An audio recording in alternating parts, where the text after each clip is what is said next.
नमस्कार बच्चों, कैसे हैं आप सब? आई होप आप सभी बहुत अच्छे होंगे और इस टाइम मौज मस्ती नहीं, सिर्फ पढ़ाई कर रहे होंगे। इस वीडियो में हम लोग सैंपल क्वेश्चन पेपर को सॉल्व करेंगे जो कि आपकी सीबीएसई बोर्ड की ऑफिशियल वेबसाइट पर अवेलेबल सैंपल क्वेश्चन पेपर के पैटर्न पर बेस है। कुछ क्वेश्चंस तो हमने वहीं से उठाए हैं और हाँ, सैंपल क्वेश्चन पेपर को सॉल्व करने का मतलब ये बिल्कुल नहीं है कि एग्जाम में आने वाले क्वेश्चंस यहीं से आएंगे। सैंपल क्वेश्चन पेपर आपकी प्रैक्टिस को बताता है और आपके टाइम मैनेजमेंट में हेल्प करता है। और इस वीडियो को देखने से पहले आपको इस वीडियो का रूल बता दें। हर एक क्वेश्चन जो आपकी स्क्रीन पर आएगा, आपको वीडियो को पॉज करना है, उस क्वेश्चन को सॉल्व करना है और उसके बाद मेरे सॉल्यूशन से अपने सॉल्यूशन को मैच करना है। अगर आपका आंसर गलत है या आप वो क्वेश्चन सॉल्व नहीं कर पाते हैं तो आपको उस क्वेश्चन से रिलेटेड हर टॉपिक को पढ़ना है। उन टॉपिक्स को आपको कहां से पढ़ना है ये आप पर डिपेंड करता है। आप एनसीईआरटी बुक्स को रिफर कर सकते हैं, मेरी वीडियोस को रिफर कर सकते हैं या कोई भी बुक जो आपके पास है आप उससे भी उन टॉपिक्स को पढ़ सकते हैं। तो अगर ये वीडियो आपको काम की लगती है तो देर किस बात की है, कॉपी पेन उठाइए, फोकस बनाइए और आ जाइए। मिलते हैं म्यूजिक के दूसरी तरफ।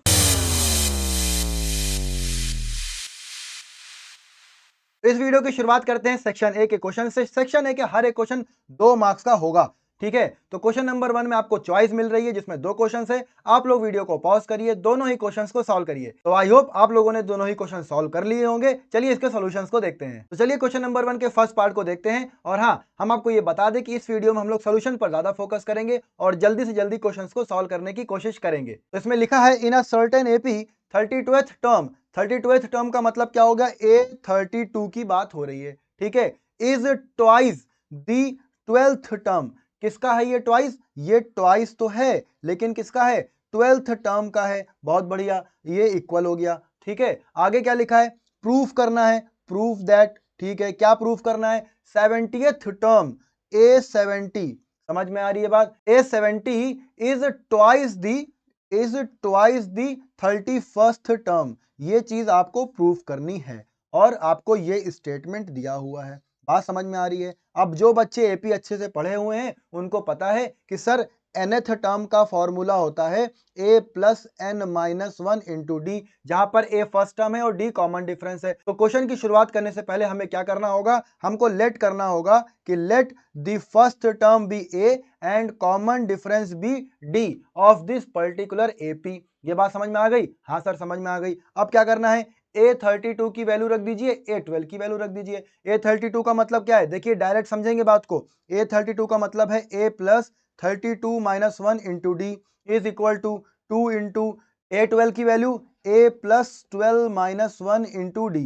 ये बात समझ में आ गई? चलो ब्रैकेट ओपन कर लो। A plus 31D is equal to 2A plus 12 minus one होगा 11, 11 को 2 से मल्टीप्लाई करेंगे तो 22D आएगा। आई होप कैलकुलेशन आपको समझ में आ रही होगी क्योंकि अब एग्जाम्स आने वाले हैं, कैलकुलेशन तो आपकी बढ़िया होनी ही चाहिए। चलिए अब हम लोग ए को एक तरफ ले आए और डी वाले टर्म्स को एक तरफ ले आए। 31D minus 22D is equal to 2A minus A. तो वैल्यू क्या आ रही है बताइए भैया? 31D माइनस 22D कितना बचेगा? बोलो। बहुत बढ़िया, 9D। 9D is equal to A.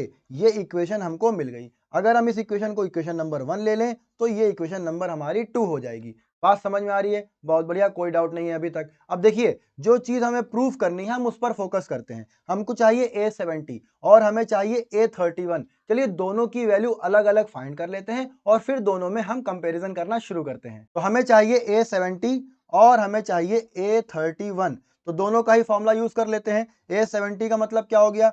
A plus, बोलिए, A plus 70 minus one into D, यही बात है। और A31 का फॉर्मूला क्या हो जाएगा? A प्लस 31 माइनस, बोलिए, 31 माइनस वन इंटू डी। ये बात समझ में आ गई? चलिए वैल्यू रख देते हैं जो वैल्यू रख सकते हैं। A70 is equal to A plus 69D और A31 is equal to A plus 30D। हमने कहा वैल्यू रख देते हैं। किसकी वैल्यू रखते हैं? देखिए ये आप पर डिपेंड करता है आप किसकी वैल्यू रखते हैं। आप d की वैल्यू भी रख सकते हैं। यहां से देखिए इक्वेशन नंबर 2 का यूज करेंगे तो d is equal to a upon 9 आएगा। अगर हम d की वैल्यू रखेंगे कैलकुलेशन थोड़ी सी बढ़ी जाएगी। तो हमें साफ साफ दिख रहा है a is equal to 9d है। ये वैल्यू सब्स्टिट्यूट करना आसान है तो a की वैल्यू इक्वेशन नंबर 2 से इन दोनों ही इक्वेशंस में रख देते हैं। तो A70 इज इक्वल टू, बोलिए, a की वैल्यू कितनी रख दें? 9d plus 69D। तो इनको ऐड करिए। A70 is equal to 69 plus 9 कितना हो जाएगा? बहुत बढ़िया, 78D। एक इक्वेशन तो हमें ये मिलने लगी। और यहाँ पर देख लेते हैं A31 इज इक्वल टू ए की वैल्यू रखते हैं 9D प्लस 30D, इसमें कोई डाउट नहीं है, कोई भी डाउट नहीं है। A31 is equal to 39D, बात समझ में आ रही है, बहुत बढ़िया। अब देखिए 39 और 78 इन दोनों में रिलेशंस को ढूंढते हैं। देखिए जब हम 39 को 2 से मल्टीप्लाई करते हैं तो हमें क्या मिलेगा, देखिए बात को समझिए, 9 2 ज़ा 18 कैरी 1, 3 2 ज़ा 6 प्लस 1 7, 78 मिलने लगा। अब यही बात हमें प्रूव भी करनी थी कि A70 is twice of A31, तो हम क्या करें, देखिए हम इस इक्वेशन में दोनों तरफ 2 से मल्टीप्लाई कर दें। जब हम इसमें 2 से मल्टीप्लाई करेंगे तो हमें मिलेगा 2 into A31 is equal to 39 को 2 से मल्टीप्लाई करेंगे तो 78D।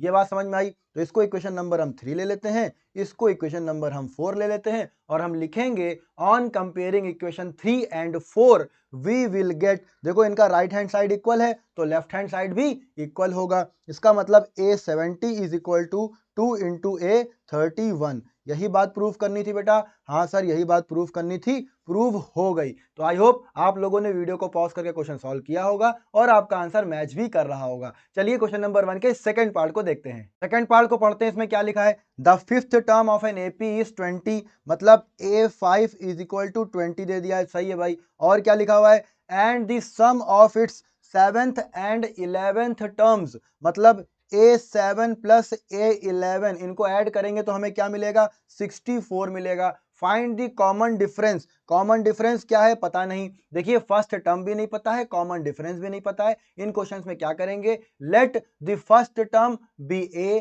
And common difference be D of this particular given AP, ये लाइन आपको लिखनी पड़ेगी। अब हमने A लेट कर लिया और D लेट कर लिया, इस AP का फर्स्ट टर्म और कॉमन डिफरेंस है। तो अब क्या करें, A5 का फॉर्मूला लगा दीजिए। A5 का फॉर्मूला क्या होता है, A plus 5 minus 1 into d is equal to 20, यही वैल्यू है कि नहीं है, हाँ सर यही है। तो 5 माइनस 1 की जगह हम डायरेक्ट 4 नहीं लिख सकते, हाँ सर लिख सकते हैं। तो यहां से एक इक्वेशन तो बेटा हमें यहां मिल गई, कोई प्रॉब्लम नहीं है इसमें, चलो बहुत बढ़िया, इसको हमने इक्वेशन नंबर 1 लेट कर लिया। अब दूसरी इक्वेशन की बात करते हैं। A7 को क्या लिखेंगे, A7 को लिखेंगे A plus 7 minus 1 into D, और 7 माइनस 1 को सॉल्व करेंगे तो A प्लस 6D आएगा। तो हम डायरेक्ट वैल्यू रख रहे हैं A7 की A प्लस 6D और A11 की A plus 10D is equal to 64, कोई डाउट नहीं है। चलिए भाई A और A को ऐड कर दीजिए 2A हो जाएगा, 6D और 10D को ऐड कर दीजिए 16D हो जाएगा, इज इक्वल टू 64। अब देखिए 2 कॉमन दिख रहा है, दिख रहा है, किसको नहीं दिख रहा है, आंखें फैला के देखो दिखेगा। 2 कॉमन लेंगे, A plus 8D is equal to 64। अब क्या करें, 2 से कैंसिल आउट कर दीजिए, 2 1 ज़ा 2, 2 3 ज़ा 6, 2 2 ज़ा 4। तो वैल्यू क्या मिल रही है, वैल्यू मिल रही है A plus 8D is equal to 32। एक इक्वेशन हमको ये मिल गई, इक्वेशन नंबर 2। अब देखिए इक्वेशन नंबर 1 से A की वैल्यू मिल रही है, इक्वेशन नंबर 2 से भी A की वैल्यू मिल रही है। या तो आप A की वैल्यू को सब्स्टिट्यूट कर दीजिए या आप इक्वेशन नंबर 1 और इक्वेशन नंबर 2 को सब्सट्रैक्ट कर दीजिए, एक ही बात है, हमें D की वैल्यू मिल जाएगी। तो चलिए फिर क्या करते हैं, इक्वेशन नंबर 1 और इक्वेशन नंबर 2 को सब्सट्रैक्ट करते हैं। तो A plus 4D is equal to 20, equation number 1, A plus 8D is equal to 32, equation number 2। इनको जब हम सब्सट्रैक्ट करेंगे तो इनके सबके साइन बदलेंगे, ये प्लस माइनस हो जाएगा, ये भी माइनस हो जाएगा और ये प्लस भी माइनस हो जाएगा, A कैंसिल आउट हो जाएंगे। अब क्या बचेगा, 4D minus 8D, it means minus 4D is equal to 20 minus 32 यानी माइनस का 12, माइनस माइनस भी कैंसिल आउट हो जाएगा। हमको क्या मिलेगा लास्ट में, 4D इज इक्वल टू 12, तो D is equal to 12 upon 4, और कैंसिल आउट करेंगे तो हमें क्या मिलेगा, 4 1 ज़ा 4, 4 3 ज़ा 12, D की वैल्यू आ चुकी है 3। बात समझ में आ गई, कॉमन डिफरेंस क्या आ गया बेटा, 3, यही आपका आंसर है। आई होप आप लोगों ने क्वेश्चन को सॉल्व कर लिया होगा, बहुत ही आसान क्वेश्चन है। चलिए क्वेश्चन नंबर 2 की तरफ आगे बढ़ते हैं। क्वेश्चन नंबर 2 क्या है, find the values of K की वैल्यू फाइंड करनी है if the quadratic equation has real roots. भैया रियल रूट की कंडीशन चिल्लाओ, जल्दी से चिल्लाओ, घर वालों को सुनाई दे, क्या होती है, D इज ग्रेटर और इक्वल टू 0, और इमेजिनरी या नॉट रियल रूट्स की कंडीशन क्या होती है, D is less than 0, D क्या है, डिस्क्रिमिनेंट है। बहुत बढ़िया, अब क्या करा जाए, सबसे पहले गिवन क्वाड्रेटिक इक्वेशन को स्टैंडर्ड क्वाड्रेटिक इक्वेशन से आप कंपेयर कर लीजिए, उससे क्या मिलेगा, A B और C की वैल्यू मिल जाएंगी। क्या है यहाँ पे, a is equal to 3, b is equal to बोलो -k√3 और c इज इक्वल टू 4 है। बोलते रहना साथ साथ। अब d का फॉर्मूला लगाते हैं। d क्या होता है? b square minus 4ac is greater और इक्वल टू 0 आ रहा है। वैल्यू चिपका दीजिए। वैल्यू चिपकाएंगे तो क्या मिलेगा? b की वैल्यू है -k√3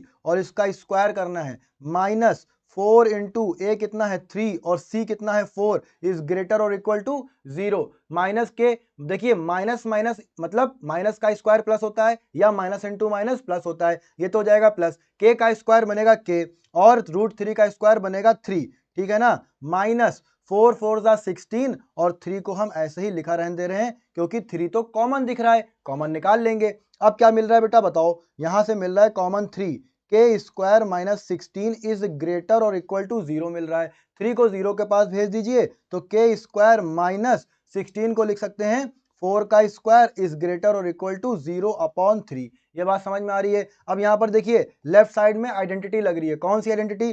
a minus B a plus B is equal to A square minus B square. यहां पर क्या हो जाएगा? यहां हो जाएगा k minus 4 k plus 4 is greater और इक्वल टू 0। यहां तक की बात में तो आपको बेटा कोई डाउट नहीं होगा, ये हमें पता है। डाउट अब शुरू होता है कि k की वैल्यूज को क्या लिया जाए। तो k की वैल्यूज को हम वो कंसीडर करेंगे जो यहां पर सब्स्टिट्यूट करने पर इनका प्रोडक्ट 0 से बड़ा और 0 के इक्वल, इन दोनों में से कोई भी आ सकता है। 0 से बड़ा आने का मतलब है पॉजिटिव वैल्यू आनी चाहिए। तो k की वैल्यू 4 से बड़ी और इक्वल हो और k की वैल्यू -4 से छोटी या इक्वल हो, तभी मेरा जो प्रोडक्ट है वो 0 के इक्वल या 0 से बड़ा आएगा। देखिए बात को समझिए, हम इन दोनों कंडीशंस को अगर हटा दें, कोई एक और वैल्यू अपने मन से ले लें। सपोज यहां पर लिखा है k इज लेस और इक्वल टू -4, तो k की वैल्यू -4 से थोड़ी सी बड़ी ले लें। सपोज -3 ले लें, -3 ले लें। अब हम यहां पर पुट करते हैं, देखिए हमें क्या मिलेगा। -3 रखेंगे तो -3 -4 और यहां पर मिलेगा -3 + 4। बात को समझते रहिएगा। -3 -4 वैल्यू आएगी -7 और यहां पर आएगी प्लस का 1, वैल्यू आएगी -7 और -7 0 से छोटी वैल्यू होगी, इसलिए ये मेरी इक्वेशन को सेटिस्फाई नहीं करेगी। तो यहां पर जो कंडीशन मेरे पास बनेगी वो यही होगी कि k की वैल्यू 4 के इक्वल या बड़ी हो और -4 से छोटी या इक्वल हो। k इन दोनों ही वैल्यूज पर मेरी इक्वेशन को सेटिस्फाई करेगा। तो क्वेश्चन नंबर 2 का यही आंसर होगा, k शुड बी ग्रेटर और इक्वल टू 4 और k शुड बी लेस और इक्वल टू -4। ये दोनों ही वैल्यूज पर इस क्वाड्रेटिक इक्वेशन के रूट्स रियल होंगे। तो आई होप आप लोगों को ये क्वेश्चन समझ में आया होगा। अगर अभी भी नहीं आया है तो क्या करना है? टेलीग्राम ग्रुप पर मैसेज करना है या फिर कमेंट बॉक्स में कमेंट करके बताना है। चलिए नेक्स्ट क्वेश्चन को देखते हैं। चलिए क्वेश्चन नंबर 3 को पढ़ते हैं। क्या लिखा है इसमें? In figure two tangents TP and TQ are drawn to a circle with center O from an external point T. Prove that angle PTQ is equal to twice of angle OPQ। क्या करना है आपको? Video को pause करना है और question को solve करना है। आई होप आपने क्वेश्चन सॉल्व कर लिया होगा। चलिए इसके सोल्यूशन को देखते हैं। अब देखिए OP और अगर हम OQ को मिला दें तो ये दोनों इक्वल हैं क्योंकि ये दोनों ही रेडियस हैं। तो ट्रायंगल OPQ, समझ रहे हैं बात? ट्रायंगल OPQ कैसा ट्रायंगल है? आइसोसेलेस ट्रायंगल है। क्यों? क्योंकि दो साइड्स तो इक्वल आ गई। अगर आइसोसेलेस ट्रायंगल है तो angle OPQ is equal to angle OQP होगा। और क्यों होगा? क्योंकि OP is equal to OQ है। ट्रायंगल OPQ आइसोसेलेस ट्रायंगल है। ये बात समझ में आ गई? इसमें इंटीरियर एंगल का सम भी लगा दीजिए। जब हम इसमें इंटीरियर एंगल का सम लगाएंगे तो हमें क्या मिलेगा? Angle OPQ plus angle OQP plus angle, बोलिए क्या बच रहा है? Plus angle POQ is equal to 180 degree आएगा। बात समझ में आती है? चलिए OQP को सब्स्टिट्यूट कर देते हैं। क्यों? क्योंकि हमारी प्रूविंग में OPQ आ रहा है, इसलिए हम लोग OPQ को ही लाने की कोशिश करते हैं।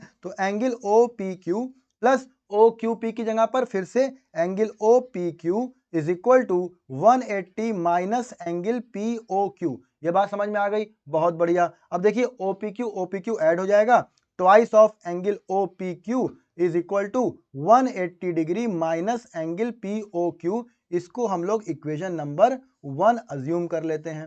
ठीक है, कोई दिक्कत नहीं है। चलिए भैया अब देखिए एक बात और आप सभी को पता है, क्या है वो बात? The angle between the radius and the tangent is 90 degree at the point of contact. ये बात पता है, थ्योरम होती है, रेडियस और टेंजेंट के बीच का एंगल कितना होता है? 90 डिग्री होता है। तो इस प्रॉपर्टी का यूज करें तो हमें पता है क्या पता है, angle OPT is equal to angle OQT is equal to 90 degree. ये बात समझ में आ गई। अब हमें एक क्वाड्रिलेटरल भी दिख रहा है। क्या है वो क्वाड्रिलेटरल? TPOQ। इस क्वाड्रिलेटरल के इंटीरियर एंगल का सम कितना होगा बेटा? बहुत बढ़िया, 360 डिग्री होगा। चलिए फिर वैल्यू रखते हैं। Angle OPT plus angle PTQ plus angle OQT plus angle POQ is equal to 360 degree. ये बात समझ में आ गई। एंगल OPT की वैल्यू क्या है? 90 डिग्री है, प्लस PTQ ऐसा ही लिखा रहने दीजिए, प्लस OQT कितना है? फिर से 90 डिग्री है, प्लस POQ को भी ऐसे ही लिखा रहने दीजिए, इज इक्वल टू 360 डिग्री। ये बात समझ में आती है? बहुत बढ़िया। चलिए इसको सॉल्व किया जाए। 90 और 90 ऐड होके बन जाएंगे 180 degree, plus angle PTQ plus angle POQ is equal to 360 degree. अब हमें PTQ चाहिए, तो बाकी जो भी वैल्यूज हैं उनको राइट साइड में ले जाएं। तो angle PTQ is equal to 360 degree minus 180 degree minus, बोलिए, माइनस एंगल POQ। अब वैल्यू क्या आ रही है? Angle PTQ is equal to 360 में से 180 को सब्सट्रैक्ट करेंगे तो वैल्यू क्या आएगी? बहुत बढ़िया, 180 डिग्री आएगी माइनस एंगल POQ। एक इक्वेशन बेटा हमें ये मिल गई, इसको हम ले लेते हैं इक्वेशन नंबर 2। अब आप लोग जरा ध्यान से देखिए, तो इक्वेशन नंबर 1 और इक्वेशन नंबर 2 के राइट हैंड साइड इक्वल हैं, है कि नहीं है? हाँ सर, बिल्कुल इक्वल है। तो हम लोग क्या लिखेंगे? On comparing equation 1 and 2 we will get, हमें क्या मिलेगा? Angle PTQ is twice of angle OPQ। और यही तो प्रूफ करना था बेटा, करना था कि नहीं? हाँ सर, यही प्रूफ करना था और प्रूफ हो गया। आई होप आप लोगों ने भी इस क्वेश्चन को सॉल्व करा होगा। चलिए नेक्स्ट क्वेश्चन की तरफ बढ़ते हैं। क्वेश्चन नंबर 4 बहुत ही आसान क्वेश्चन है, आप लोग जल्दी से वीडियो को पॉज करिए और इसको सॉल्व करिए। चलिए इसको हम सॉल्व करते हैं। क्या लिखा है? The volume of a right circular cylinder. एक राइट सर्कुलर सिलेंडर है, बना लो भैया राइट सर्कुलर सिलेंडर। अच्छा, कैसा सिलेंडर है ये? इसमें लिखा है कि with its height equal to the radius, मतलब जो इसकी हाइट है यानी जो h है और जो इसकी रेडियस है ये दोनों ही इक्वल हैं, दोनों ही इक्वल है, मतलब h is equal to r given है। बहुत बढ़िया। आगे क्या लिखा है? Is 25 whole 1/7 centimetre cube. किसकी बात हो रही है? ये वॉल्यूम की बात हो रही है, मतलब v is equal to 25 whole 1/7 centimetre cube दिया है। ये मिक्स फ्रैक्शन में है, इसको चेंज कर लेते हैं प्रॉपर में। वैल्यू क्या आएगी? 25 इंटू 7 प्लस 1/7 सेंटीमीटर क्यूब लिखा है, समझ लीजिए। हम बार बार नहीं लिख रहे हैं। अब इसको मल्टीप्लाई करते हैं। 7 5 35 का 5 कैरी 3, 7 2 14 प्लस 3, बोलिए 17 प्लस 1/7, यानी v आ गया है 176/7। ये है आपका वॉल्यूम, किसका? इस सिलेंडर का। और सिलेंडर का वॉल्यूम होता क्या है? फॉर्मूला क्या होता है? बहुत बढ़िया, वॉल्यूम होता है पाई आर स्क्वायर एच। अब क्योंकि यहाँ पर आर और एच दोनों ही इक्वल हैं और फाइंड करना है हाइट, इसका मतलब हम लोग आर को सब्सटीट्यूट कर देंगे इन टर्म्स ऑफ एच। तो हमें क्या मिलेगा? हमें मिलेगा pi into H square into H, यानी पाई एच क्यूब। ये क्या है बेटा? ये आ गया इस सिलेंडर का वॉल्यूम। दोनों ही वैल्यूज इक्वल हैं तो इनकी वैल्यूज को सब्स्टिट्यूट कर देते हैं। हमें क्या मिलेगा? चलिए देखते हैं। v is equal to 176/7 is equal to pi h cube. तो हम पाई की वैल्यू को रिप्लेस करें तो 176/7 is equal to 22/7 into h cube. बात समझ में आ रही है? चलिए 7 से 7 कैंसिल आउट हो गया। अब देखिए h cube is equal to 176/22। अब इसको डिवाइड करते हैं। 11 2 22, 11 1 11, 11 6 66, 2 1 2 और 2 8 16। वैल्यू आ रही है 8। आप सभी को मालूम पड़ गया होगा कि h क्यूब अगर 8 है तो h की वैल्यू क्या आएगी? h की वैल्यू आ जाएगी सर 2। और यूनिट क्या चल रही है जरा सब लोग बताएंगे? क्योंकि वॉल्यूम सेंटीमीटर क्यूब में दिया था इसलिए हाइट भी सेंटीमीटर में आएगी, तो h की वैल्यू आ गई 2 सेंटीमीटर। यही हमारा क्वेश्चन नंबर 4 का आंसर हो जाएगा। आई होप आप सभी ने क्वेश्चन को सॉल्व कर लिया होगा। चलिए नेक्स्ट क्वेश्चन की तरफ बढ़ते हैं। क्वेश्चन नंबर 5 क्या कहता है? The mode of the following data is 67, find the missing frequency x। अब आप लोग वीडियो को पॉज करिए, क्वेश्चन को सॉल्व करिए। चलिए इस क्वेश्चन को सॉल्व करते हैं। क्योंकि इसमें मोड बोला है तो हमें मोड का फॉर्मूला याद होना चाहिए। मोड का फॉर्मूला क्या होता है? Mode is equal to l plus, बोलिए बहुत बढ़िया, l plus f1 minus f0 upon 2 f1 minus f0 minus f2 into h, यही होता है ना। अब यहां पर एल क्या है, एल है lower class limit of the modal class, F1 क्या है, frequency of the modal class, F0 है frequency of the class preceding the modal class, F2 है frequency of the class succeeding the modal class. चलिए values को रखते हैं। अब देखिए सबसे पहले हमें डिसाइड करना है मॉडल क्लास कौन सा है, क्योंकि यहां पर मोड दिया है 67 और 67 लाई करेगा 60 और 70 के बीच में, इसलिए मेरा मॉडल क्लास हो गया 60 to 70। बात समझ में आई मॉडल क्लास कैसे डिसाइड किया, बहुत बढ़िया। अब lower class limit of modal class क्या दिख रही है भैया, 60 दिख रही है, इसमें इतना टेंशन लेने वाली क्या बात है। एच क्या है, एच होता है क्लास साइज, क्या होता है upper class limit minus lower class limit, यानी 70 माइनस 60, यानी वैल्यू आ जाएगी 10। अब बताइए F1 F0 और F2 कैसे डिसाइड करें, तो F1 है frequency of the modal class, यानी 15 हो गई F1, और F0 है frequency of the class preceding the modal class, और frequency of the class succeeding the modal class. सारी वैल्यूज आ चुकी हैं, चलिए फॉर्मूले में सब्स्टिट्यूट कर देते हैं। तो मोड कितना दिया है, मोड दिया है 67, तो मोड की वैल्यू हो जाएगी 67 is equal to lower class limit of modal class यानी 60 प्लस F1 कितना है frequency of the modal class 15 minus F0 कितना है frequency of the class preceding the modal class upon 2 into F1 15 minus x minus F2 क्या है frequency of the class succeeding the modal class 12 है, यहाँ पर h कितना है, h है 10। बात समझ में आ गई, सारी वैल्यूज मालूम है। चलिए भाई सिंप्लीफाई करते हैं, 67 minus 60 is equal to 15 minus x upon 2 into 15 यानी 30 माइनस 12 माइनस एक्स, इसको मल्टीप्लाई करना है 10 से। बात समझ में आ रही है ना, चलो सिंप्लीफाई करो, 67 माइनस 60 करेंगे तो 7 मिलेगा, 15 माइनस एक्स अपॉन 30 में से 12 सब्सट्रैक्ट होगा तो 18 मिलेगा माइनस एक्स, और ये 10 से मल्टीप्लाई कर दिया, सही है ना। चलिए इस इक्वेशन को सिंप्लीफाई करते हैं और x की वैल्यू को फाइंड कर लेते हैं। क्रॉस मल्टीप्लाई कर दें तो 7 into 18 minus x is equal to 15 minus x into 10, ठीक है। चलिए 7 से मल्टीप्लाई करते हैं, 7 8 56 का 6 कैरी 5, 7 7 प्लस 5 यानी 12 minus 7x is equal to 150 minus 10x, ठीक है ना। x एक साइड और नंबर एक साइड हमें मिलेगा 10x minus 7x is equal to 150 minus 126। अब क्या बच रहा है, अब हमारे पास बच रहा है 3x is equal to 10 minus 6 यानी 4, 4 माइनस 2 यानी 2। सिंप्लीफाई कर लेते हैं, 3 1 3, 3 8 24, वैल्यू आ रही है x की 8। तो यही मेरा रिक्वायर्ड आंसर हो जाएगा। आई होप आप सभी ने इस क्वेश्चन को सॉल्व कर लिया होगा। चलिए नेक्स्ट क्वेश्चन की तरफ चलते हैं। क्वेश्चन नंबर 6 में भी दो पार्ट हैं, आप लोग वीडियो को पॉज करिए और दोनों ही क्वेश्चंस को सॉल्व करिए और उसके बाद वीडियो को प्ले करिए। चलिए इन क्वेश्चंस के सोल्यूशन की तरफ बढ़ते हैं। भैया वीडियो को लाइक कर दो अभी तक, अगर आपने वीडियो को लाइक नहीं किया, बहुत पसीना निकल रहा है, बहुत ज्यादा गर्मी लग रही है, पंखा बंद करके रिकॉर्ड कर रहे हैं, किसके लिए, बस आपके लिए। तो थोड़ा कृपा आप भी करिए, वीडियो को शेयर करिए अपने दोस्तों में और वीडियो को लाइक भी जरूर करिए। चलिए क्वेश्चन नंबर 6 के फर्स्ट पार्ट को पढ़ते हैं। इसमें लिखा है if Ritu were younger by 5 years then what she really is, then the square of her age would have been 11 more than 5 times her present age, what is her present age। ये आपका sample question paper से ही उठाया है, अच्छा question है।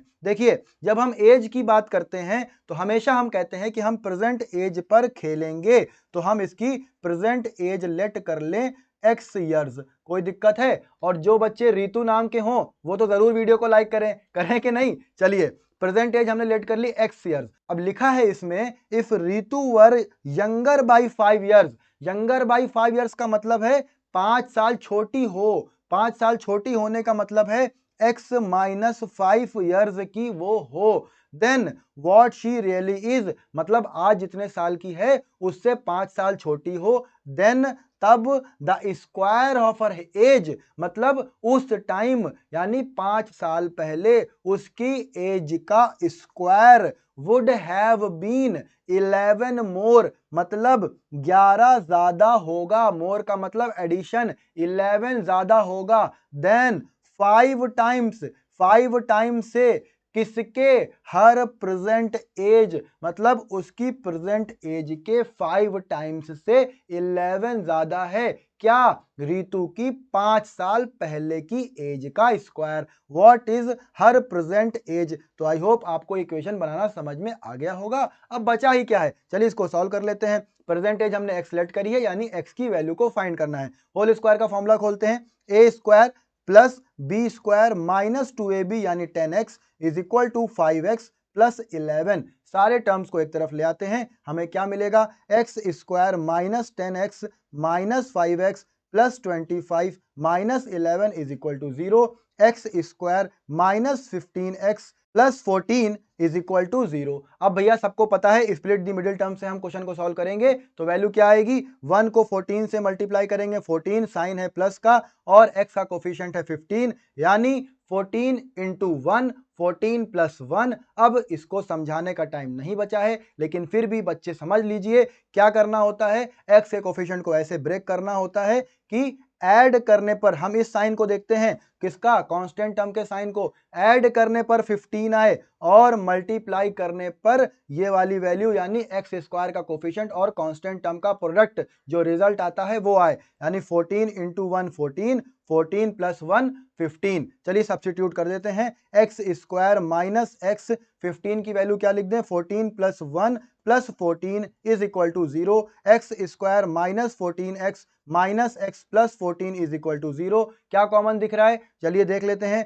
x common मिलेगा तो x minus 14 बचेगा, माइनस 1 कॉमन लेंगे तो x minus 14 is equal to 0 बचेगा। पहले तो कॉमन निकाल लेते हैं, x माइनस 14 बचेगा और x माइनस 1 बचेगा इज इक्वल टू 0। एक बार x minus 14 is equal to 0 तो x की वैल्यू 14 आ जाएगी, और दूसरी बार बोलिए x minus 1 is equal to 0 तो x की वैल्यू 1 आ जाएगी। क्वेश्चन में क्या दिया था, 5 साल पहले दिया था। अगर रितु की एज आज 1 साल होगी तो क्या वो 5 साल पहले पैदा भी हुई होगी, नहीं सर पैदा भी नहीं हुई होगी, मतलब एज नेगेटिव आएगी। 5 समझ रहे हैं आप, x माइनस 5 की वैल्यू 1 माइनस 5 यानी माइनस 4 आएगी, ये तो एज पॉसिबल ही नहीं है, तो x की वैल्यू को हम स्किप कर देंगे, हम नॉट पॉसिबल की कैटेगरी में इसको डाल देंगे। तो x की पॉसिबल वैल्यू क्या आ रही है, 14 आ रही है, मतलब रितु की प्रेजेंट एज कितनी है, 14 इयर्स है। बहुत बढ़िया, चलिए नेक्स्ट क्वेश्चन को देखते हैं। चलिए क्वेश्चन नंबर 6 के सेकंड पार्ट को सॉल्व करते हैं। कुछ बच्चों ने इसको क्वाड्रेटिक फॉर्मूले का यूज करके सॉल्व किया होगा, वो क्या होता है, x is equal to minus b plus minus under root b square minus 4ac upon 2a, और कुछ बच्चों ने इसको स्प्लिट डी मिडिल टर्म से सॉल्व किया होगा। क्वाड्रेटिक फॉर्मूले का यूज करके सॉल्व करना तो आसान है, स्प्लिट डी मिडिल टर्म से इसके कॉम्बिनेशन बनाना थोड़ा सा कठिन है, तो हम इसको स्प्लिट डी मिडिल टर्म से सॉल्व करने की कोशिश करते हैं। चलिए सबसे पहले क्या करना होगा, 9 को कांस्टेंट टर्म जो कि यहाँ पर P square minus q square है इससे मल्टीप्लाई करना होगा। अब देखिए 9 को हम लिख सकते हैं 3 का square P square minus q square, ये बात समझ में आ रही है। 3 को अंदर मल्टीप्लाई कर दीजिए, 3 का square P square minus 3 square Q square, ये आ रही है वैल्यू। अब देखिए इसको हम लिख सकते हैं 3p का होल स्क्वायर माइनस 3q का होल स्क्वायर, बेटा बस कैलकुलेशन है और कुछ नहीं है। अब यहाँ पर हम फॉर्मूला लगा दें, कौन सा formula, a minus b a plus B is equal to A square minus B square. यहाँ पर वैल्यू आएगी 3p माइनस 3q और 3p प्लस 3q। ये बात समझ में आई, ये बात समझ में आ गई तो क्वेश्चन आपका खत्म हो गया। ठीक है, अब देखिए बात को समझिएगा, 6p को हमें ऐसे ब्रेक करना है कि प्लस करने पर हमें 6p मिले। बात समझ रहे हैं, कैसे ब्रेक करना है, प्लस करने पर हमें 6p मिले और मल्टीप्लाई करने पर हमें ये प्रोडक्ट मिले, और ये प्रोडक्ट किसके बराबर आ रहा है, ये प्रोडक्ट आ रहा है 3p minus 3q 3p plus 3q के। अब देखिए इन दोनों ही टर्म्स को अगर आप अलग अलग लेके ऐड कर देंगे 3p माइनस 3q और 3p प्लस 3q, तो 3q कैंसिल आउट हो जाएगा और 3p ऐड होके 6p बन जाएगा, और इनको प्रोडक्ट करेंगे, इनको मल्टीप्लाई करेंगे तो ऑब्वियस है यही आएगा। तो हमें यह मालूम पड़ गया कि हम 6p को कैसे ब्रेक करेंगे, कैसे करेंगे, 3p minus 3q plus 3p plus 3q करके ब्रेक करेंगे। चलिए ब्रेक कर देते हैं फिर, 9x स्क्वायर माइनस x ऐसा ही रखा, 6p की जगह पर हम क्या रखेंगे, 3p माइनस 3q फिर प्लस का साइन 3p प्लस 3q और फिर ब्रैकेट बंद, और लास्ट में मेरे पास क्या बचेगा, plus p square minus q square is equal to 0। I hope आप लोग को ये बात समझ में आई होगी। चलिए अब ब्रैकेट्स को ओपन कर लेते हैं। 9x square minus 3p minus 3q और ये मल्टीप्लाई हो जाएगा x minus 3p plus 3q और फिर से x मल्टीप्लाई हो जाएगा plus p square minus q square का अगर हम फॉर्मूला इंप्लीमेंट करेंगे तो p माइनस क्यू और p प्लस क्यू ये वैल्यू इज इक्वल टू 0 के आ जाएगी। चलिए आगे देखते हैं क्या कॉमन मिल रहा है। तो हमें यहाँ पर कॉमन क्या मिल रहा है, देखिए जरा ध्यान से। तो हम इसको थोड़ा और सिंप्लीफाई करें तो शायद आपको दिखने लगेगा। यहाँ से 3 कॉमन निकाल लेते हैं, p माइनस क्यू एक्स, यहाँ से भी 3 कॉमन निकाल लेते हैं, p plus q x plus p minus q p plus q is equal to 0। अब कॉमन निकालिए। चलिए यहाँ पे कॉमन मिल रहा है पहले 3x, तो हमारे पास बच रहा है 3x minus p minus Q, यही बचेगा। और बाद में हमें कॉमन मिल रहा है माइनस p प्लस क्यू, तो हमारे पास बचेगा फिर से 3x minus p minus q is equal to 0। अब देखिए ब्रैकेट के अंदर के टर्म सेम आ गए, तो 3x minus p minus Q common ले लीजिए और जो बचा उसको अलग लिख लीजिए। तो 3x minus p plus q is equal to 0। बात समझ में आ गई। तो एक बार पहला वाला फैक्टर 0 और दूसरी बार दूसरा वाला फैक्टर 0, तो हमें क्या मिलेगा 3x minus p minus q is equal to 0 और दूसरी बार में 3x minus p plus q is equal to 0। तो चलिए x की वैल्यू फाइंड कर लेते हैं। p माइनस क्यू अपॉन 3 ये एक वैल्यू हो गई, दूसरी value p plus Q upon 3 और यही x के रिक्वायर्ड सॉल्यूशंस हो जाएंगे। तो आई होप आप लोगों को ये क्वेश्चन समझ में आया होगा। किस मेथड से? स्प्लिट दी मिडिल टर्म के मेथड से। आप लोग क्वाड्रेटिक फॉर्मूला वाले मेथड से इसको सॉल्व करके देखिएगा। चलिए नेक्स्ट क्वेश्चन यानी नेक्स्ट सेक्शन के नेक्स्ट क्वेश्चन पर चलते हैं। सेक्शन बी के सारे ही क्वेश्चन 3 मार्क्स के होंगे। चलिए सेक्शन बी के क्वेश्चन नंबर फर्स्ट यानी क्वेश्चन 7 को पढ़ते हैं। आप लोग वीडियो को पॉज करके इस क्वेश्चन को खुद से सॉल्व करिए। इसमें लिखा है find the median of the following data. अब मीडियन निकालना है तो मीडियन का फॉर्मूला पता होना चाहिए। क्या होता है भैया, सब लोग जल्दी से बोलिए। Median is equal to l plus n upon 2 minus c f upon f into h. सारे वेरिएबल्स की मीनिंग बताइए। एल होता है lower limit of median class, n होता है total number of terms, c f क्या होता है cumulative frequency of the class preceding the median class, f क्या होता है frequency of the median class. अब देखिए सबसे पहले हमें निकालना होगा मीडियन क्लास। उसके लिए हमें निकालना होगा n अपॉन 2 की वैल्यू। n है यहाँ पर 50 अपॉन 2 यानी 25।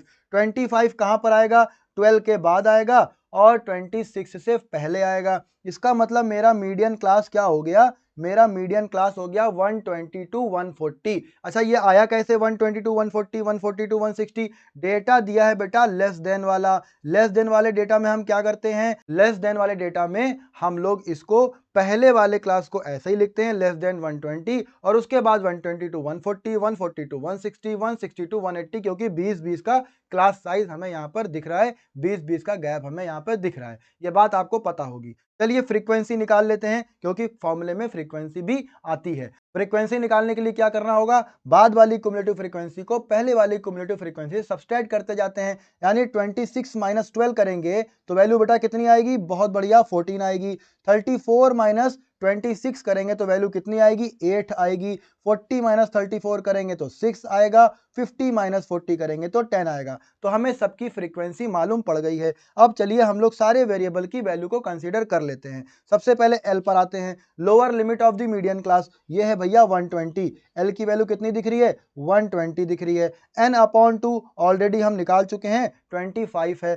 सी एफ यानी cumulative frequency of the class preceding the median class कितनी है, 12 है। ठीक है भैया बहुत बढ़िया। एफ क्या है, frequency of the median class कितनी है, 14 है। ये भी मालूम पड़ गई, एफ इज इक्वल टू 14 है। क्लास साइज दिख ही रहा है कितने का है, 20 का है। क्लास साइज भी लिख लो भैया, एच इज इक्वल टू 20। सारी वैल्यूज मालूम पड़ गई, हाँ सर मालूम पड़ गई। मीडियन निकालना है, फॉर्मूले में वैल्यूज को चिपका दीजिए। चलिए भैया रखते हैं फिर। तो हमें क्या मिलेगा, median is equal to l, l की वैल्यू कितनी निकाली 120 प्लस एन अपॉन 2 कितना है 25 माइनस सी एफ है 12 अपॉन एफ कितना निकाला है, एफ निकाला है 14 इंटू एच निकाला है 20। चलिए इसको सॉल्व कर लिया जाए तो 120 प्लस 25 में से 12 सब्सट्रैक्ट करेंगे तो 13 अपॉन 14 इंटू 20, यही वैल्यू आएगी। बहुत बढ़िया, चलिए इसको भी सिंप्लीफाई करते हैं। 2 1 ज़ा 2 0, 2 7 ज़ा 14। चलिए जो बच रहा है उसको लिख लेते हैं। तो मीडियन इज इक्वल टू कितना आ रहा है, 120 प्लस 130 अपॉन 7। 7 से डिवाइड करते हैं 130 को, 7 1 ज़ा 7, 7 1 ज़ा 7। अभी मेरे पास क्या बचेगा, अभी मेरे पास बचेगा यहाँ पर 6, हो जाएगा 0, 7 8 ज़ा 56, 4 बचेगा, 0 बढ़ाएंगे, 7 5 ज़ा 35, 5 बचेगा, फिर से 0 बढ़ाएंगे, 7 7 ज़ा 49, फिर 7 ज़ा 7। इस तरह से मेरे पास आगे नंबर आएगा। तो मीडियन मेरे पास क्या आएगा लास्ट में, मीडियन आ जाएगा बेटा 120 प्लस 18.571, या 120 प्लस 18 करेंगे 138.57। आखिरी वाले 1 को हमने स्किप कर दिया, तो मेरा वैल्यू आ चुकी है 138.57। आई होप आपका भी आंसर सही आया होगा, ऐसी मेरी उम्मीद है। चलिए नेक्स्ट क्वेश्चन की तरफ बढ़ते हैं। क्वेश्चन नंबर 8 कंस्ट्रक्शन का क्वेश्चन है। अब इस वीडियो में हम पेंसिल और कंपास लेके तो आपको बता नहीं पाएंगे, और इतनी टेक्नोलॉजी भी मेरे पास अवेलेबल नहीं है, तो हम एक रफ फिगर आपको बता देंगे, आपको गाइडेंस प्रोवाइड कर देंगे, आप इसको खुद से ट्राई करिएगा। देखिए, construct a pair of tangents, पहले हम लोग एक रफ फिगर बनाते हैं। मतलब देखिए, एक ही सर्किल बना लिया, अब इस सर्किल में कह रहा है construct a pair of tangents, मतलब इस पर टेंजेंट्स का पेयर बनाना है। ठीक है भाई, ये आपका रफ फिगर चल रहा है। ठीक है, अब देखिए आगे क्या कह रहा है, सर्किल की रेडियस कितनी है, 4 सेंटीमीटर है, यानी ये वैल्यू और ये वैल्यू ये भी आपकी 4 सेंटीमीटर हो जाएंगी। और which are incline to each other at an angle of 60 degree, कितने इंक्लिनेशन पर है, 60 डिग्री के इंक्लिनेशन पर है। अब आपको क्या क्या बातें पता है इस फिगर में, देखिए ये एंगल 90 डिग्री होता है, आपको पता है, ये भी एंगल 90 डिग्री होता है, आपको पता है। अब जब ये दो एंगल 90 हो गए, एक 60 हो गया, तो लास्ट वाला यानी फोर्थ एंगल कितना होगा, बहुत बढ़िया 120 होगा, क्वाड्रिलेटरल के रूल से, क्वाड्रिलेटरल के इंटीरियर एंगल के सम के रूल से। अब हमें ये रफ फिगर मिल गया, अब हम इसको बनाने की तरफ चलते हैं। सबसे पहले हम क्या करें बताइए, कौन बताएगा, सबसे पहले हमको चाहिए होगा एक सर्किल जो कि होगा 4 सेंटीमीटर रेडियस वाला। तो हम अपने कंपास में 4 सेंटीमीटर की डिस्टेंस को लेंगे और एक सर्किल को बना देंगे। बहुत बढ़िया, ये इसका सेंटर हो गया। अब फिर क्या करना है, सबसे पहले एक रेडियस बनाइए, क्या करिए, एक रेडियस बनाइए। अब इस रेडियस से 120 डिग्री का एंगल बनाइए। कैसे बनेगा, यहां से एक आपने आर्क लगाया, एक आर्क ऐसे लगाया, दूसरा आर्क ऐसे लगाया, और फिर इसको मिला दिया, तो ये एंगल जो आएगा बेटा, ये 120 डिग्री का एंगल होगा।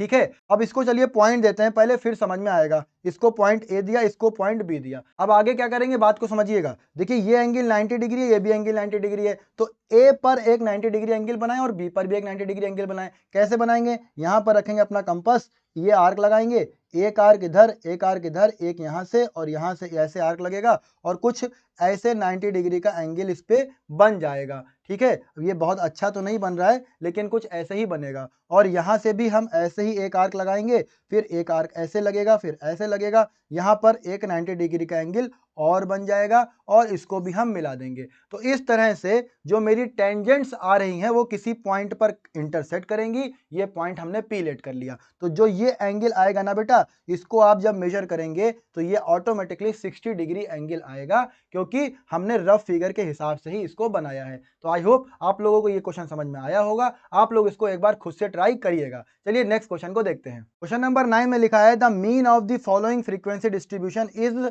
53, यानी मीन की वैल्यू दे दी है कितनी, 53। Find the value of P, P unknown है, पी की वैल्यू निकालनी है। मीन निकालने के लिए हमें क्या चाहिए होगा, सबसे पहले हमें चाहिए होगा क्लास इंटरवल। क्या चाहिए होगा, क्लास इंटरवल चाहिए होगा। निकाल लो भैया, क्लास इंटरवल कैसे निकालते हैं, lower class limit plus upper class limit upon 2, यानी 0 प्लस 20 अपॉन 2, यानी 20 अपॉन 2 इट मीन्स 10। आगे बताइए, 20 प्लस 40 अपॉन 2 यानी 60 अपॉन 2 यानी 30। हम आगे लिख रहे हैं 50, फिर 70 एंड 90। बात समझ में आ गई, बहुत बढ़िया। अब क्या निकालना है सर, अब निकालना है एफ आई एक्स आई, क्योंकि मीन का फॉर्मूला होता है sigma x I F I upon sigma F I, यही फॉर्मूला होता है ना मीन का। बहुत बढ़िया, चलिए मल्टीप्लाई कर देते हैं, वैल्यू क्या मिलेगी 120, 15 को 3 से मल्टीप्लाई करेंगे 450 आएगा, आगे 32 को फिर से 50 से मल्टीप्लाई करेंगे, वैल्यू आएगी 1600, देन 70 पी,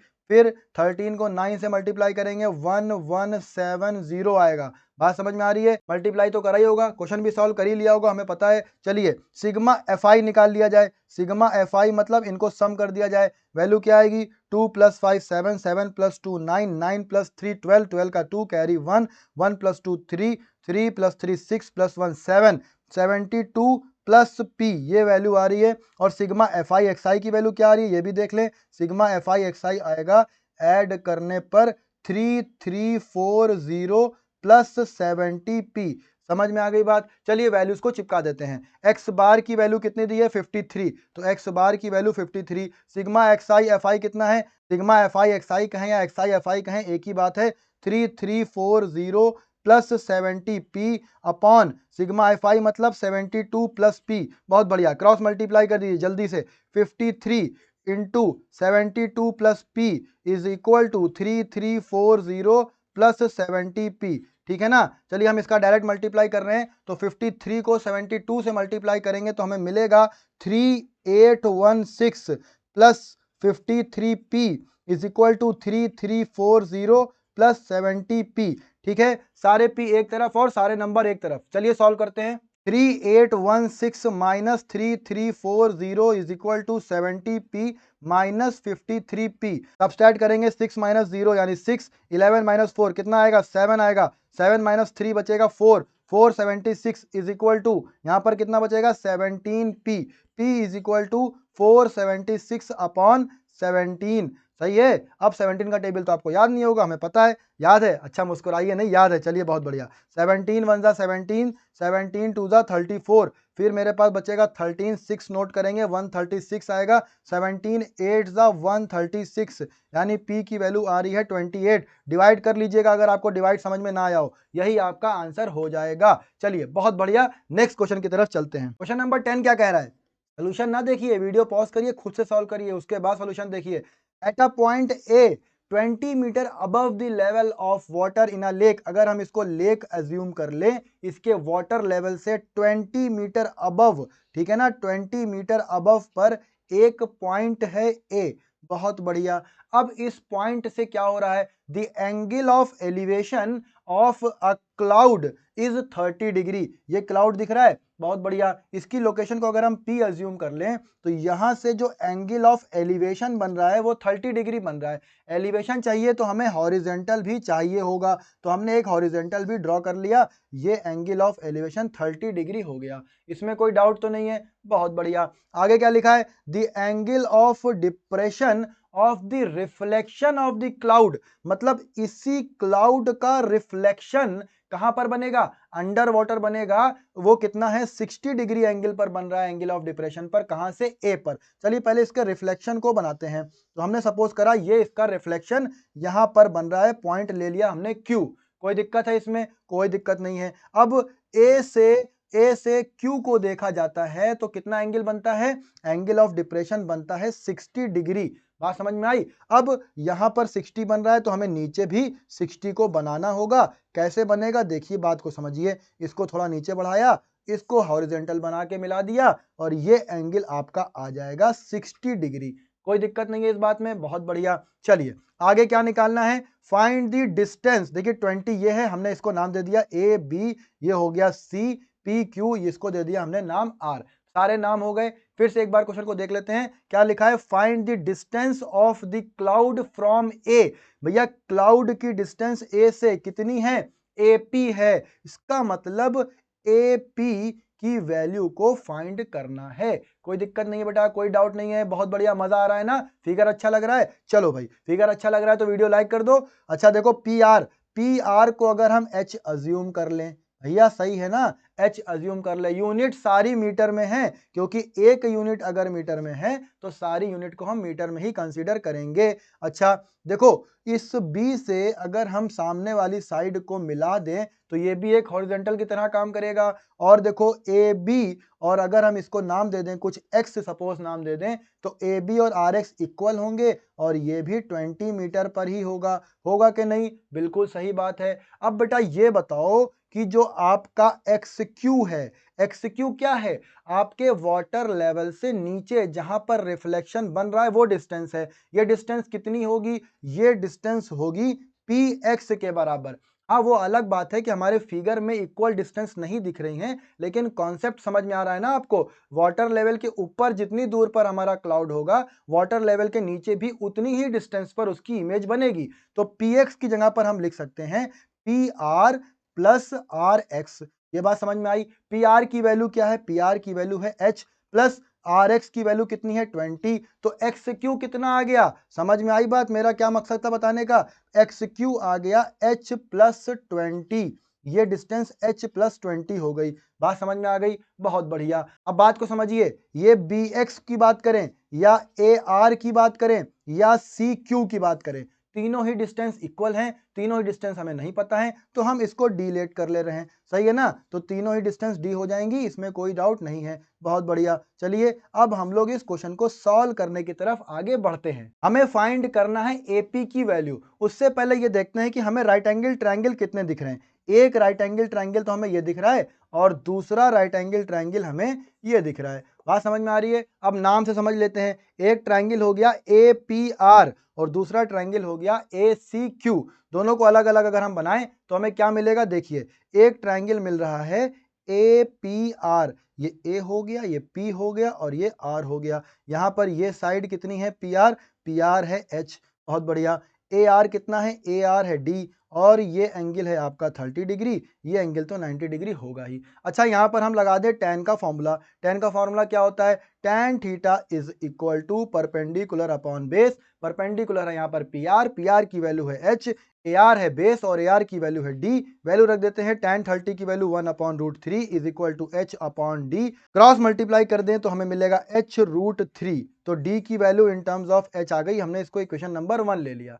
सही है, कोई डाउट नहीं है। चलिए बहुत बढ़िया। अब देखिए दूसरा ट्रायंगल क्या बन रहा है? दूसरा ट्रायंगल मिल रहा है ए सी क्यू। इस ए सी क्यू को जरा साफ साफ समझते हैं। ट्रायंगल ए सी क्यू को बहुत ध्यान से समझिए बेटा। ए सी क्यू को अगर हम ध्यान से देखें तो ये ए सी क्यू है। ए सी किसके इक्वल है? ए सी इक्वल है बेटा आर एक्स और एक्स क्यू के। आर एक्स कितना है? आर एक्स है 20 प्लस एक्स क्यू कितना है? X plus 20। तो टोटल वैल्यू क्या आएगी? टोटल वैल्यू आएगी एच प्लस 40। ये बात समझ में आ गई? ये समझ में आ गई तो आप एकदम खिलाड़ी हो गए। और सी क्यू कितना है? सी क्यू है डी और एंगल तो पता ही है, ये है 60 डिग्री और ये 90 डिग्री दिख रहा है। फिर से टेन का फॉर्मूला लगा देते हैं। Tan 60 degree is equal to A C upon C Q. A C upon C Q. A C की वैल्यू कितनी है? H plus 40। सी क्यू कितना है? डी। टेन 60 की वैल्यू रख देते हैं। टेन 60 की वैल्यू रखेंगे तो √3 is equal to h plus 40 upon d. बात समझ में आ रही है? अब इक्वेशन नंबर 1 से डी की वैल्यू को सब्स्टिट्यूट करें तो हमें क्या मिलेगा? हमें मिलेगा √3 is equal to h plus 40 upon d की वैल्यू है h√3। क्रॉस मल्टीप्लाई कर दीजिए तो हमें मिलेगा h√3 इंटू 3 यानी 3h is equal to h plus 40। h को सिंप्लीफाई करें अगर तो 2h इज इक्वल टू 40। तो h की वैल्यू आ जाएगी 20। यूनिट क्या चल रही है? मीटर। समझ में आ रहा है ना? कैलकुलेशन थोड़ी तेज कर रहे हैं क्योंकि ये आपकी रिवीजन और सैंपल क्वेश्चन पेपर सॉल्व कर रहे हैं। ये मान के चल रहे हैं कि इतनी कैलकुलेशन आप कर लेंगे। h की वैल्यू हम लोगों ने 20 मीटर निकाल ली है। तो h की वैल्यू निकाल ली है, बट हमें आंसर में क्या निकालना था? आंसर में निकालना था पॉइंट ए से क्लाउड की डिस्टेंस। h की वैल्यू निकाली है बेटा हमने कितनी? 20 मीटर। बात को समझते रहना बहुत ध्यान से। देखो, अगर हमें ये डिस्टेंस मिल गई, कौन सी? पी आर, और एंगल भी पता है 30 डिग्री, तो इसी h यानी 20 डिग्री का यूज करके हम एपी नहीं निकाल पाएंगे? बिल्कुल निकाल पाएंगे। देखना कौन बताएगा? चलो बताओ। अच्छा, साइन थीटा का फॉर्मूला लगाइए। साइन थीटा होता है परपेंडिकुलर अपॉन हाइपोटेन्यूज। यहां पर हाइपोटेन्यूज है एपी, तो यहां पर हम फॉर्मूला लगा दें अगर तो sine 30 degree is equal to p r upon AP. यहां से हमें एपी मिल जाएगा। तो चलिए फिर एपी की वैल्यू को फाइंड करते हैं। Sine 30 degree is equal to p r upon AP. P r की वैल्यू 20, एपी फाइंड करना है। साइन 30 की वैल्यू कितनी होती है? 1/2। Is equal to 20 upon AP। तो AP आ जाएगा 20 इंटू 2 यानी AP आ जाएगा 40 और यूनिट क्योंकि मीटर है इसलिए आंसर भी मीटर में आएगा। तो यही डिस्टेंस हो जाएगी क्लाउड की पॉइंट A से। आई होप आप लोगों को सारे क्वेश्चंस बहुत अच्छे से समझ में आ रहे होंगे और आप लोगों ने ऑलरेडी इनको सॉल्व कर लिया होगा। चलिए नेक्स्ट क्वेश्चन की तरफ चलते हैं। हम लोग आ गए हैं सेक्शन सी पर और सेक्शन सी के सारे क्वेश्चंस 4 मार्क्स के हैं। चलिए क्वेश्चन नंबर 11 को पढ़ते हैं। उससे पहले आप लोग वीडियो को पॉज करिए, क्वेश्चन को खुद से सॉल्व करिए। चलिए सोल्यूशन को देखते हैं। A vessel full of water is in the form of an inverted कोन। कैसा है वेसल भैया? इन्वर्टेड कोन की फॉर्म में है। बहुत बढ़िया। It's height is 8 centimetre. भैया इसकी हाइट के बारे में कुछ दिया है? कितना दिया है? h is equal to 8 centimetre and radius of its top which is open is 5 centimetre. Radius दे दी है इन्होंने 5 सेंटीमीटर। ठीक है भाई। व्हेन 100 स्फेरिकल लेड बॉल्स, मतलब क्या हुआ? स्फेरिकल लेड बॉल्स कितनी हैं? 100 हैं। अच्छा भाई। Are dropped into the vessel, इस वेसल में डुबोई जाती हैं। 1/4 of the water flows out, मतलब समझ रहे हो आप, जो वेसल पूरा का पूरा पानी से भरा था उसका कितना पानी बह जाता है? 1/4 of water flows out. Find the radius of the spherical ball. Radius निकालनी है, हम इसको आर लेट कर लें। कोई डाउट तो नहीं है बेटा? क्वेश्चन समझ में आ गया? बहुत बढ़िया। अब देखिए ये जो इन्वर्टेड कोन है इसकी कैपेसिटी जितनी होगी उतना ही वाटर ये स्टोर कर पा रहा होगा। बात समझते हैं कि नहीं? यानी volume of the cone is equal to volume of the water present in that inverted cone। बात समझ में आ रही है? चलिए पहले वॉल्यूम ऑफ कोन निकाल लेते हैं। वॉल्यूम ऑफ कोन का फॉर्मूला क्या होता है? 1/3 पाई आर स्क्वायर एच। वैल्यू सारी रख देते हैं। 1/3 पाई की वैल्यू ऐसे ही लिखी रहने दे रहे हैं। आर स्क्वायर मतलब 5 का स्क्वायर इंटू एच हो जाएगा आपका 8। ये आ गया बेटा वॉल्यूम ऑफ द इन्वर्टेड कोन। इसमें से कितना पानी बह रहा है? 1/4 ऑफ वाटर बह रहा है। 1/4 बह रहा है यानी कि V को आप 4 से डिवाइड कर दीजिए तो इधर भी 4 से डिवाइड करना पड़ेगा। ये आ गया 1/4 ऑफ वाटर जो कि बाहर बह गया। अब ये जो वाटर बहा है ना इसका जो वॉल्यूम होगा यानी volume of 1/4 of water flows out is equal to, बात समझ में आ रही है, is equal to number of spherical balls into volume of one spherical ball. ये इक्वेशन बनेगी। देखिए जो हमने बोला उसको लिख दे रहे हैं। वॉल्यूम ऑफ 1/4 ऑफ वाटर कितना है भैया? 1/4 इंटू 1/3 पाई 5 का square 25 into H is equal to number of spherical ball कितनी दी है? 100 दी है। लिख दो 100 into volume of one ball. Sphere का वॉल्यूम क्या होता है? 4/3 पाई। आर पता नहीं है, हमने आर को आर ही लेट किया है तो आर क्यूब। ये बात समझ में आ गई? बहुत बढ़िया। देखिए 3 से 3 कैंसिल आउट हो गया। समझ में आ रहा है ना? देखिए 4 1 जा 4, 4 2 जा 8। देखिए आगे क्या कट रहा है? पाई की वैल्यू से पाई की वैल्यू कैंसिल आउट हो जाएगी। अब जो बच रहा है उसको लिख लेते हैं। 25 into 2 is equal to 100 into 4 into R cube बच रहा है। समझ में आ रही है बात? वैसे तो हम और भी डायरेक्ट कैंसिल आउट कर सकते हैं लेकिन हम आपको दिखाएंगे नेक्स्ट स्टेप में आराम से कैंसिल आउट करेंगे। अब हमको मिलेगा R cube is equal to 25 into 2 upon 100 into 4। अब देखिए 2 1 जा 2, 2 2 जा 4। बात समझ में आई? 25 1 जा 25, 25 4 जा 100। हमें मिल क्या रहा है? 4 इंटू 2 मिल रहा है। इसको हम ऐसे भी लिख सकते हैं 1/2 इंटू 2 इंटू 2। सही है। जब हम r का क्यूब हटाएंगे तो हमें दूसरी साइड में क्यूब रूट लगाना पड़ेगा।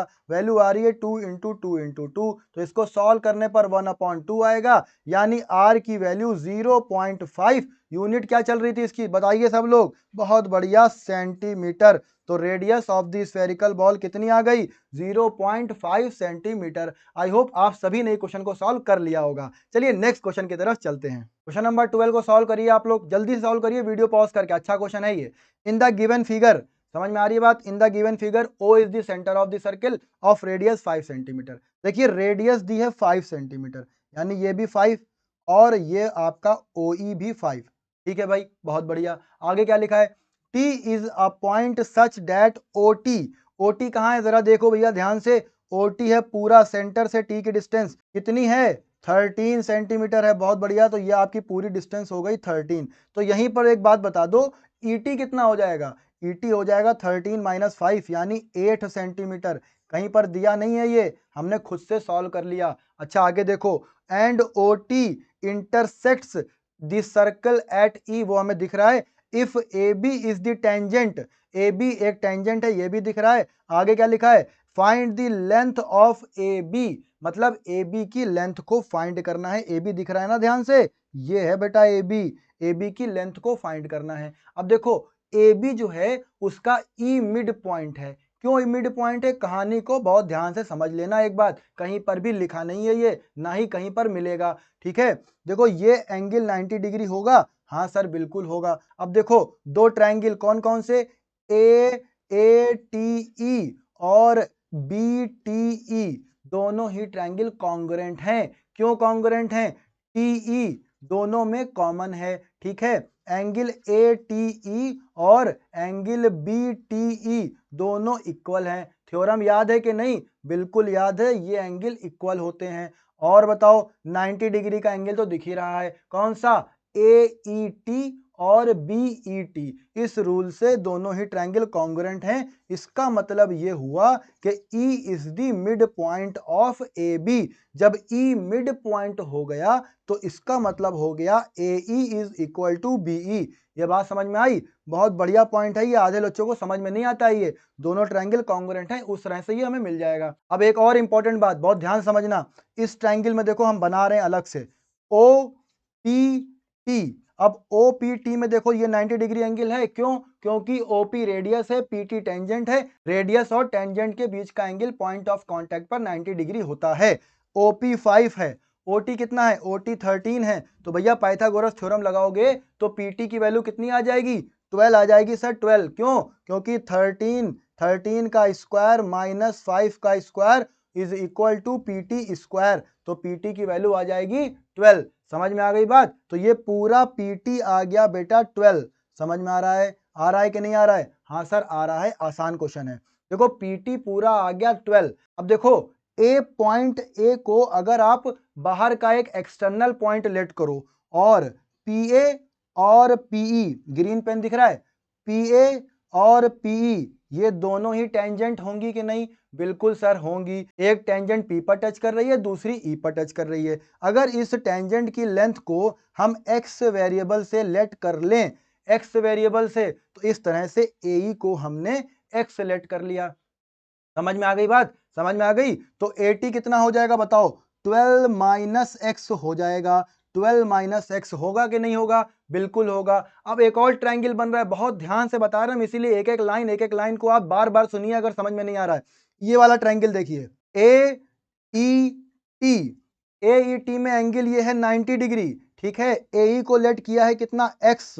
AT कितना है 12 माइनस एक्स, और ET कितना है, ET है 8। फिर से पाइथागोरस थ्योरम लगा दो भैया। पाइथागोरस थ्योरम लगाएंगे तो क्या मिलेगा, 12 माइनस एक्स का square is equal to x square plus 8 square. Bracket open कर दो, 12 का square 144 plus x square minus 24x is equal to x square plus 64। X से एक्स को कैंसिल आउट कर दो, मतलब स्क्वायर को, क्या बच रहा है, हमारे पास बच रहा है 144 minus 64 is equal to 24x। Subtract करो इनको, 4 में से 4 सब्सट्रैक्ट होगा 0, 14 में से 8 सब्सट्रैक्ट होगा, कितना बचेगा, 8 बचेगा। 8 इज इक्वल टू 24x। तो x की वैल्यू कितनी आ गई बताओ जल्दी से, x की वैल्यू आ गई मेरे पास 80/24। ये बात समझ में आई कि नहीं आई, हाँ सर समझ में आ गई। अब जब मेरे पास x की वैल्यू 80/24 आ गई तो क्या अब हम AB नहीं निकाल पाएंगे, बिल्कुल निकाल लेंगे। क्यों,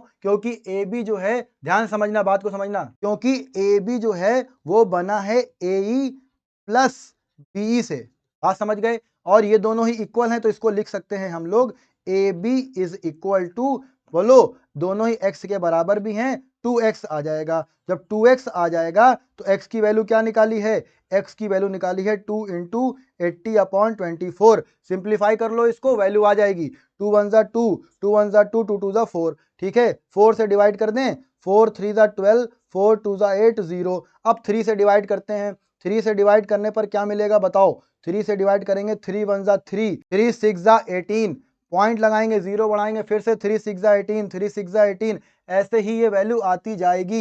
इसका मतलब मेरे पास ए बी की वैल्यू क्या आ गई, अप्रोक्सीमेशन में आ जाएगी 6.67 यूनिट। क्या चल रही है, सेंटीमीटर। तो यही मेरा इस क्वेश्चन का आंसर हो जाएगा। आई होप आप लोगों ने इस क्वेश्चन को कर लिया होगा। सबसे पहले क्या करा बेटा हम लोगों ने हर एक छोटे छोटे पार्ट्स की छोटे छोटे लेंथ की डिस्टेंस को फाइंड किया। कौन कौन सी प्रॉपर्टी यूज करी, पाइथागोरस थ्योरम यूज करी और टेंजेंट और रेडियस के बीच के रिलेशन को यूज करा। अगर आपको ये क्वेश्चन अभी समझ में ना आया हो तो पीछे वीडियो के जाइए, 2-3 बार इस क्वेश्चन को सुनिए, आपको समझ में आ जाएगा। चलिए नेक्स्ट क्वेश्चन को देखते हैं। क्वेश्चन नंबर 13 हमारा केस स्टडी क्वेश्चन है। हमने already some application of trigonometry के केस स्टडी क्वेश्चंस पर अलग से वीडियो बनाई है, इसलिए हमने ट्रिग्नोमेट्री का ये वाला क्वेश्चन ऐसे ही सैंपल क्वेश्चन पेपर से उठा लिया है। इस क्वेश्चन का एक बढ़िया सा फिगर हमने आगे बनाया हुआ है, लेकिन हम पहले इस क्वेश्चन को पढ़ेंगे और फिर उस फिगर पर चलेंगे। चलिए इसको पढ़ते हैं। Trigonometry in the form of triangulation forms the basis of navigation, whether it is by land, sea or air.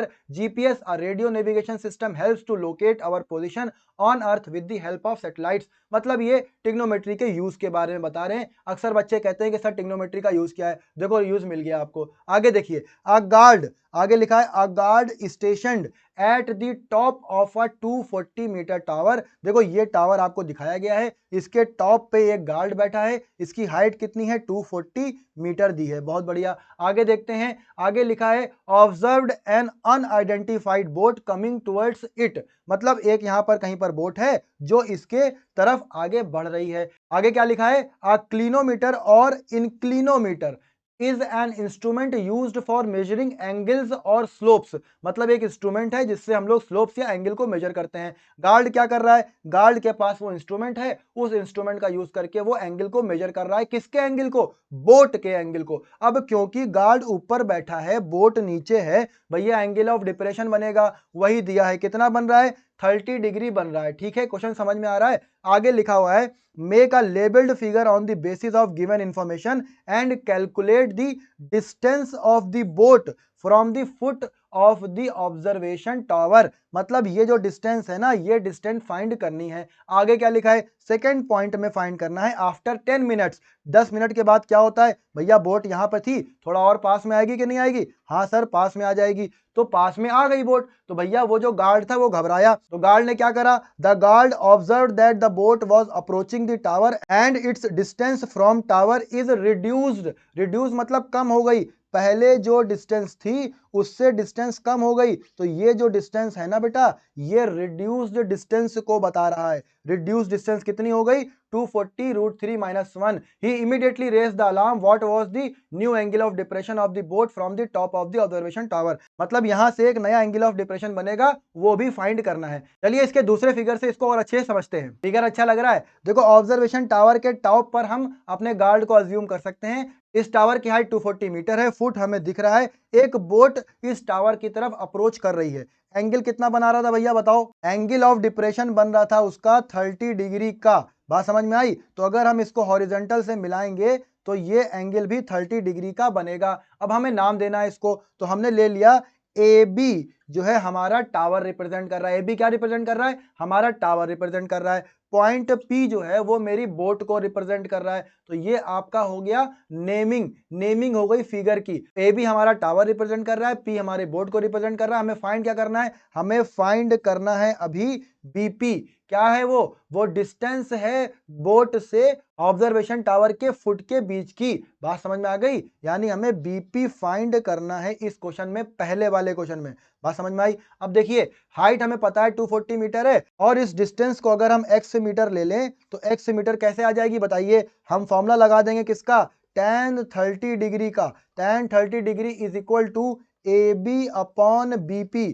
tan 30 की वैल्यू होती है 1 अपॉन रूट 3, ए बी है 240, बीपी हमें फाइंड करना है जिसको हमने x अज्यूम किया है। तो x की वैल्यू आ गई 240 रूट 3 मीटर। कुछ था इस क्वेश्चन में, पहले पॉइंट में कुछ था, बहुत बढ़िया, कुछ भी नहीं था। तो हमने ये पहला पॉइंट सॉल्व कर लिया। चलिए नेक्स्ट पॉइंट की तरफ चलते हैं, जहां पर बोट फुट की तरफ अप्रोच कर रही है और वहां पर हमें नया एंगल ऑफ डिप्रेशन फाइंड करना है। ये कुछ ऐसा फिगर बन रहा है कि पहले हमने बोट को पी पॉइंट पर लेट किया है, ये बोट आगे बढ़कर क्यू पर आ जाती है। तो कितनी डिस्टेंस चल रही है ये, 240√3-1 डिस्टेंस इन्होंने दी है। तो ये बताओ, अभी हमने बीपी कितना फाइंड करा है, बीपी फाइंड करा है 240√3, ठीक है। और ये क्यूपी इन्होंने दिया है, कितना दिया है बेटा, 240√3-1। तो ये बताओ बीक्यू कितना आएगा, बीक्यू आ जाएगा बेटा बीपी माइनस क्यूपी, ठीक है। तो बीक्यू की वैल्यू कितनी आएगी बता दो जल्दी से,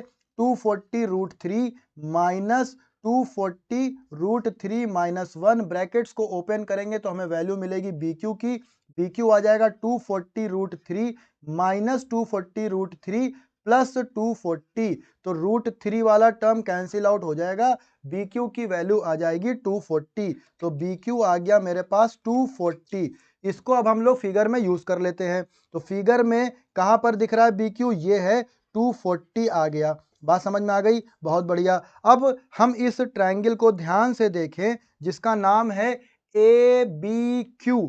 बात समझ में आई, कौन सा ट्रायंगल है बेटा, ABQ। यहीं पर बना दें, देखो ABQ, ABQ में AB है 240 और BQ भी है 240। ये एंगल कितना आ जाएगा बताइए, ये वही एंगल है जो नया वाला एंगल ऑफ डिप्रेशन है। इसको अगर हमने थीटा लेट कर लिया तो थीटा की वैल्यू सब लोग ओरली बोल भी रहे होंगे। अब तो क्या आ रही है भैया बताओ, tan थीटा दिख रहा है, tan theta is equal to AB upon PQ। देखो यहीं पर सॉल्व कर रहे हैं, tan theta is equal to AB upon BQ और tan थीटा की वैल्यू आ रही है, AB की वैल्यू 240 अपॉन BQ की वैल्यू 240, कैंसिल आउट होके 1। तो tan थीटा कितना आ जाएगा, tan थीटा आ जाएगा 45 डिग्री। तो थीटा कितना आ जाएगा, थीटा आ जाएगा 45 डिग्री। बहुत बढ़िया, यही आंसर आपका हो जाएगा, नया वाला एंगल ऑफ डिप्रेशन यही बनेगा। फिगर समझ में आया बेटा, फिगर हमने आपको बोर्ड के फॉर्म में ही दिखाया है। चलिए नेक्स्ट क्वेश्चन को देखते हैं। क्वेश्चन नंबर 14, ये भी एक केस स्टडी क्वेश्चन है और एक अच्छा क्वेश्चन है। आप लोग वीडियो को पॉज करके इसको सॉल्व करिए। चलिए हम इसके सॉल्यूशन की तरफ आगे बढ़ते हैं। लिखा है अ लेडर हैज रंग्स, रंग्स मतलब आपने सीढ़ी देखी है ना, जो उसमें पटरे लगे होते हैं उसी को बोला जा रहा है रंग्स। 25 सेंटीमीटर अपार्ट, दो रंग्स के बीच की डिस्टेंस ये देखिए फिगर में दिख भी रहा है, कितनी दी है, 25 सेंटीमीटर दी है। बहुत बढ़िया, आगे क्या लिखा है, the rungs decrease uniformly in length from 45 centimetre at the bottom to 25 centimetre at the top. ये भी फिगर में दिख रहा है, ऊपर वाला 25 सेंटीमीटर का है, बॉटम वाला 45 सेंटीमीटर का है। और एक बात यहाँ पे लिखी है, यूनिफॉर्मली डिक्रीज हो रहा है, इसका मतलब एक पर्टिकुलर लेंथ से ही ये कम हो रहा है, इसका मतलब ये एक एपी बन रहा है। हिंट समझ में आ रहा है आपको, डिक्रीज यूनिफॉर्मली, एपी की तरफ हिंट दे रहा है ये। आगे देखते हैं क्या लिखा है, the top and the bottom rungs are 2 whole 1/2 metre. अब देखो 2 होल 1/2 मीटर को अगर हम नॉर्मल फ्रैक्शन में चेंज करें तो हमें क्या मिलेगा, 2 2 4 प्लस 1 5/2 मीटर।